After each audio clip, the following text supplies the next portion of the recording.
lot of people in these disciplines, cybersecurity, governance, risk compliance, just overall, I would say, technology management or any aspect of organizational workflows of these firm aren't necessarily, people who love, sort of reading and indulging in literary type activity on a daily basis, right? Like in fact, at some level, they may never signed up for it, right? Like I think they may all have their own passion to read a few things, but nobody enjoys reading complex, legal s or complex structured documents, sit down there and spend their whole day reading it, right? So there's also this element of sort of mental fatigue, if you may, that is involved in this job. And if you're not reading, and if you're not reading it with a lot of attention to detail, you would be missing out a lot of things, right? Which would lead to its own ramifications of being, slapped on your hand, or making the wrong judgment calls, etc. Right?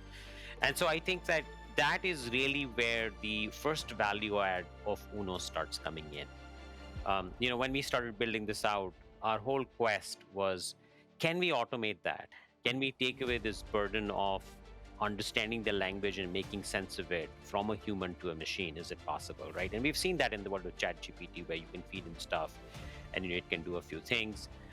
We've seen that with note takers, right, in meetings lately, which come in and sit by our side and very diligently making note of everything, summarizes and gives it to us at the end of the meeting. Now, the question is, can we also build a system, a machine of a similar form for the world of GRC? But, well, that system also needs to be domain specific. That system needs to understand those documents. That system needs to understand those nuances. That system needs to have the concept of working in an organizational context. That system needs to have the ability to make decisions, right? And so that's where we kind of approached it.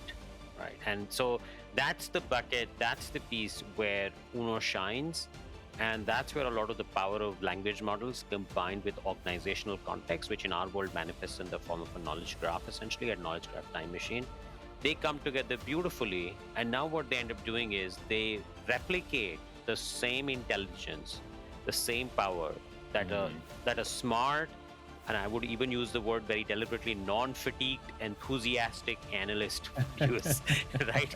And so I think like that's basically what we're trying to replicate, right? And I think the idea also is that being a machine, if you're able to replicate that well and enhance it further and make it a smart system, well, you're also guaranteed consistency, because for better or for worse, the machine is not suffering from the human fatigue that we all do.